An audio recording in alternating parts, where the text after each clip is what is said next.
Hey, it's Amy Scott Grant, your favorite spiritual ass kicker. And I really want to save you some distress today, right? Like I want to help you feel better and avoid feeling bad.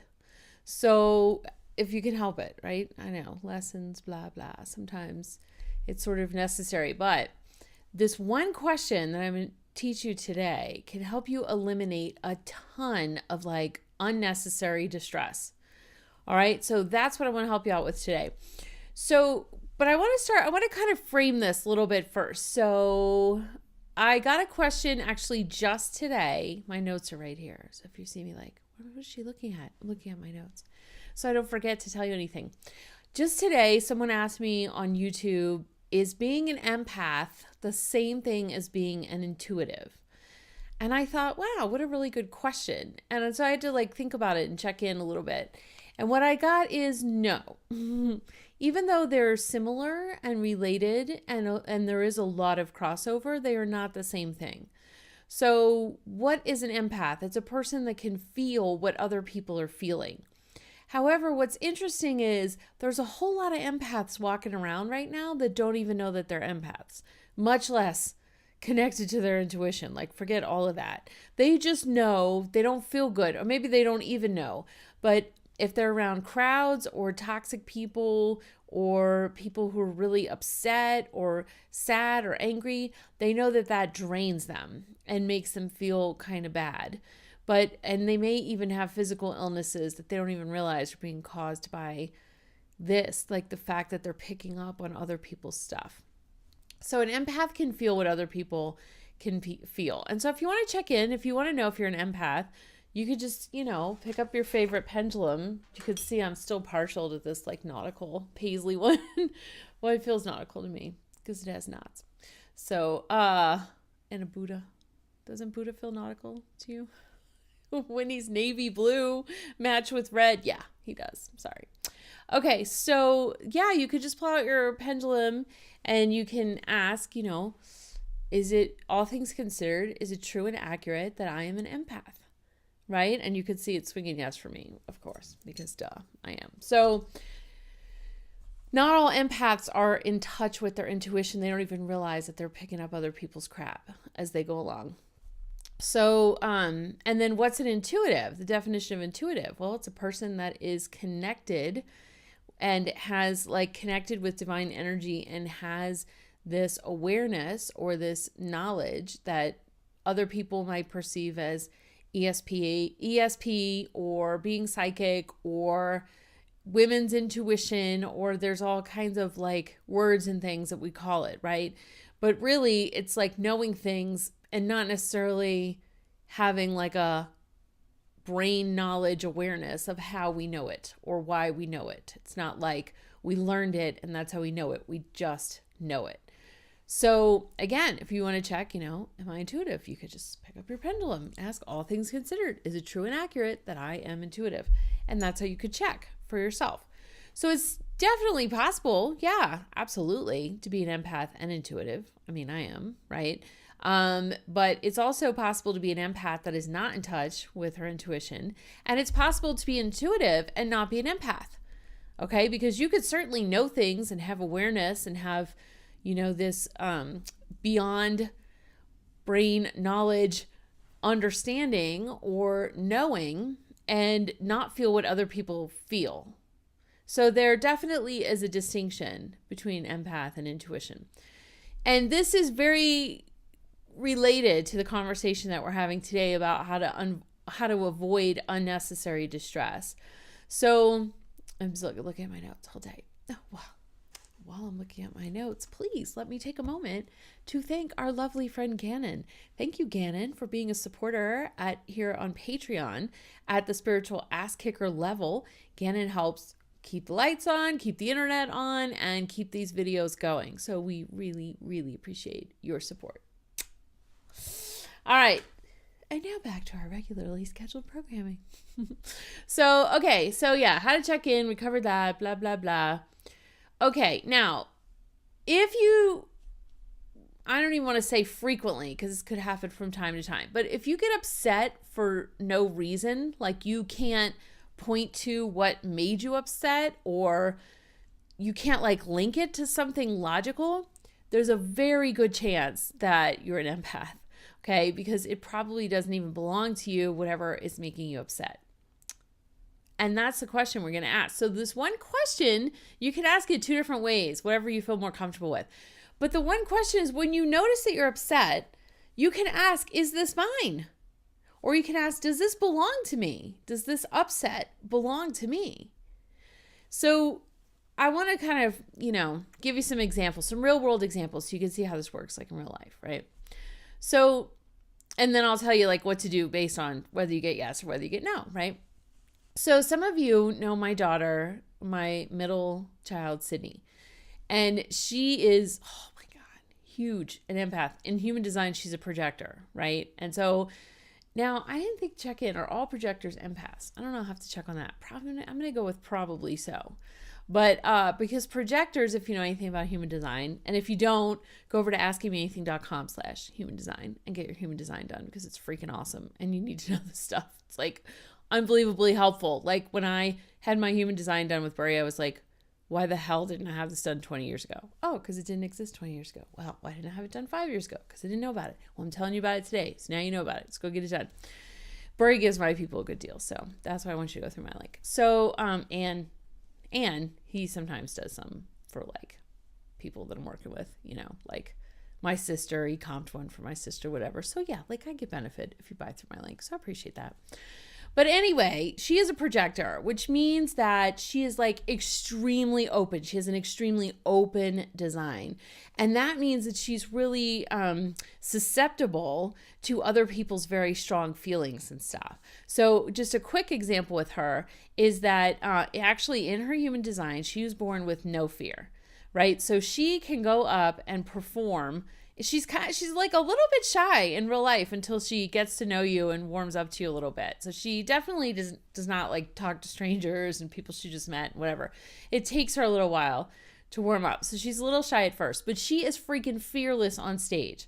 So whether it's dancing, singing, acting, whatever it is, you put her up on stage and she just like crushes it and has this awesome stage presence. And then she comes off and then she's like all, when people come up to her after a performance, they're like, oh my God, you're so good. She's like, it's like overwhelming for her. She doesn't like that part. She likes the part of being on stage. She doesn't like all the attention when she's off stage, which is interesting because if you've met my youngest, then you know he's pretty much complete opposite. Wants attention all the time, however he can get it.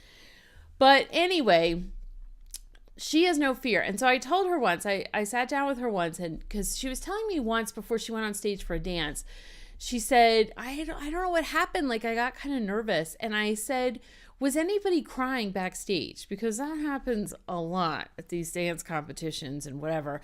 Some girls just like fall apart. Like they just stress themselves out. And it could be coming from their parents, could be coming from their instructor, their studio owner, or it could just be like they just like stress out about performing, right? A lot of people do. And she said, yeah, this girl just like fell apart and she started crying and I felt really bad for her. And so what happened was she picked up, as an empath, she picked up on that other person's fear, anxiety, stress, overwhelm, whatever that girl was feeling.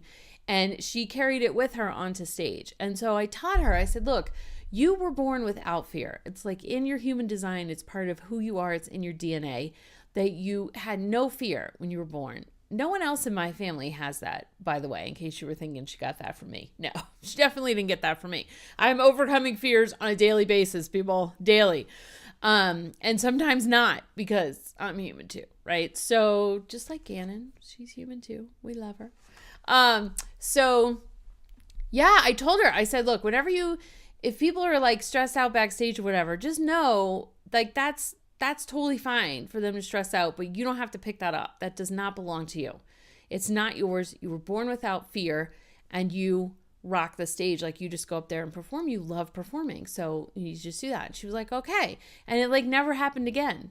Right. But here's the thing. I noticed sometimes she comes home from school and she's like, I don't know what happened, but around, such and such time, I just started feeling like really sad.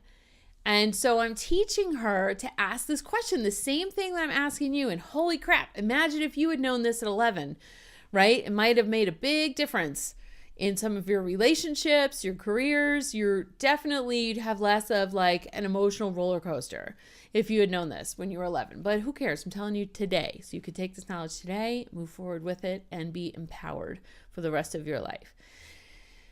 So I'm teaching her, like, if you feel an emotion that doesn't feel good and it comes like out of nowhere and nothing prompted it, then it doesn't belong to you. Or you could check in and ask, does this belong to me?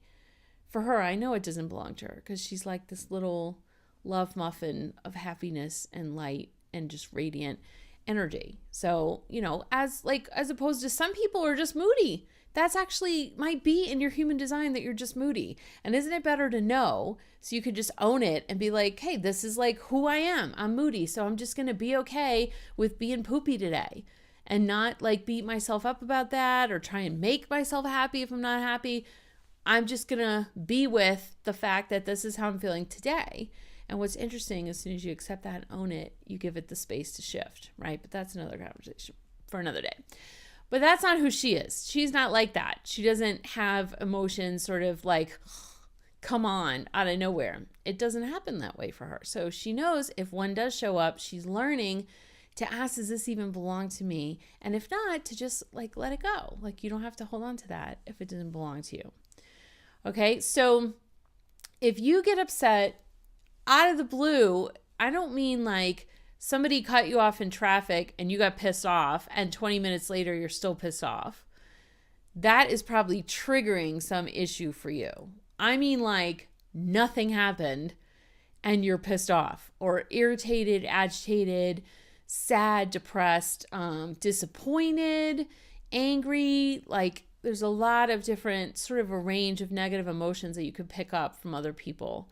But if you can't point to like, oh, this must be because, or I've been sad ever since whatever. If it's more like, I've been sad ever since that, crazy lady was behind me in the grocery and she wouldn't stop smacking her kid around or like whatever happened, then you probably picked up something either from her or from the kid, right? Or both. So, because that's what empaths do is you feel what other people feel. And so it can be very inconvenient when you're like, dealing with feelings and you're trying to resolve them and they don't even belong to you. So hence the unnecessary distress. So by asking this simple question, does this belong to me or is this mine? You can recognize what's not yours and be able to release it. So that's what to do, right? So if the answer is no, let it go. Let it go. Do a clearing. I'm telling you, with Sydney, all I have to do is tell her, it's like, does this even belong to you? And she's like, no. My friend so-and-so was upset. And that was actually when it started, was when she got upset. I'm like, your friend was upset. So you get upset. You're an empath. That's what happens, right? But comfort your friend or don't, like whatever your choice is around how you want to handle that situation with your friend. But then know that it doesn't belong to you. And once she knows, and the same is true for me, by the way, once I know it doesn't belong to me, I could just like walk away. And I could still have empathy for my friend and I could still want to help my friend or give her a hug or, make her laugh, tell a joke, like whatever I would do for that friend, but I don't have to own what she's feeling because I got my own shit. I don't need her shit, right? And neither do you. So sometimes you need to do a clearing in order to be done with it. I'll give you an example about that. So one day the housekeeper came and hadn't come in a long time and brought her spouse with her to clean my house, right? Which, I mean, great. Like it goes twice as fast with two people, right? So, and after they left so while they were there, they asked me to check, like inspect upstairs. I found a couple things. They totally handled it. But I was out of the house when they finished the downstairs. So I didn't inspect the downstairs. And they left and we were entertaining like the next day. And they had missed a bunch of stuff. And so I was understandably kind of annoyed because then I had to do it. And it wasn't just like, oh, they didn't dust the corner or they didn't whatever. It was like the whole freaking front of the stove, like, and the backsplash didn't get handled at all. So I'm like there like scrubbing. And so, it's, like you pay somebody to do a job. It's kind of annoying then when you have to do part of the job yourself, right? So I didn't think that was like, I thought that was like kind of normal that I was irritated. So I was irritated and I handled it. But then I was still irritated. And later I was still irritated. And I was irritated about something that the husband had said, which in and of itself was like totally innocuous. Like there was no reason for me to be still spun out over this thing that he said. And so I kept asking myself, like, what is this triggering in me? Like this thing that he said, what is, like, I'm all activated and irritated. Like I'm really aggravated, and like, I don't know what it is. Maybe it was such and such. I don't know. But I'm just going to do a cord cutting with him because I don't want to be aggravated anymore. So I did the cord cutting and I felt better. And I woke up the next morning and it was the first thing I thought of. And I went, oh, no. This makes no sense because I did the cord cutting. I should be done with him. Why did I wake up aggravated the next morning for no reason? Nobody woke me up. An alarm didn't go off early. I just woke up. I was like, oh, I'm awake. And then I was instantly aggravated again about what he said. And I was like, okay, something's off. Then I noticed my husband was aggravated. And I went, okay, is this even mine? Like, what? Is this? And he wasn't aggravated with me. He was just aggravated in general. And he didn't even say anything. I could just tell. He was working on something and it wasn't going his way and it was aggravating him. And I was like, but he was different aggravated, you're married to somebody for a couple decades, you know their moods and stuff. And I was like, And so that's when I was like, is this even mine? No, this isn't mine. I went, oh shit, what happened? They brought a negative entity in with them and it hopped off at my house like a pit stop. Oh, no, bye-bye. We don't have time for you. Ain't nobody got time for that. Did a clearing, got rid of the negative entity. And then I told my husband what happened. And I was like, hey, just so you know, like they brought in this negative. And like, were you aggravated for no reason? And he goes, yeah, like I thought I was aggravated with this thing I was working on, but I seemed like more aggravated than was warranted by what was going on. I'm like, yeah, exactly. So they brought this negative entity in with them. And so I started a clearing. And he's like, well, it's funny because like as soon as you started asking me about it, I started feeling better. I was like, yeah, because I did the clearing. And then once the clearing was done, it was over, right? So it didn't belong to us, but something, I thought it was one thing, but then when I resolved that and it didn't resolve, that's when I thought to ask, oh, does this belong to me? No, it doesn't. It didn't even belong to them. It's just, these entities, they kind of like hitch a ride here and there. They're kind of like hitchhikers and they just kind of pop off wherever they want to be. And, if you don't think to ask about stuff like that, then you don't know they're hanging out in your space, so you don't know to get rid of them, right? Which is why I'm telling you now, so that you'll know. Or if every time you go in one room of the house, you get agitated and you can't like point your finger at why, or, maybe the reason you get agitated isn't like the same size as the amount of your agitation. Do you know what I mean? Like, let's say there's a little ding in the wall and you asked someone in your household to fix that and they haven't fixed it yet. And you walk into that room and instead of being mildly annoyed, you lose your shit, right? Because you're like, I can't freaking believe they haven't fixed the damn thing yet. Okay, that right there's probably something else going on in that room, right? It has nothing to do with the little nick in the wall that needs to be patched, okay? Which if it bothered you that much, you'd have done it yourself, wouldn't you? Yeah. Okay, so is this mine? No. Now, I want to tell you something really interesting. My answer when I ask that, does this belong to me? Is this mine? It's never yes. Now, that doesn't mean it never could be yes. It definitely could be yes for you.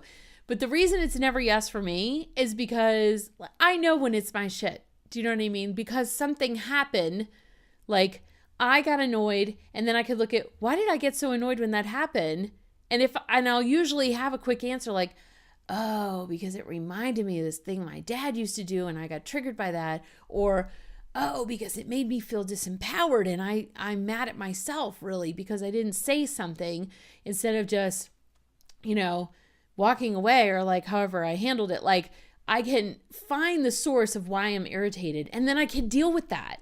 Right? Which is the same thing that I recommend if you get yes. Is this mine? If you get yes, deal with your shit, right? Like deal with it. So address it, check, clear it. own it so that you can move on and be free from it, right? But so when I go, why am I so annoyed with this?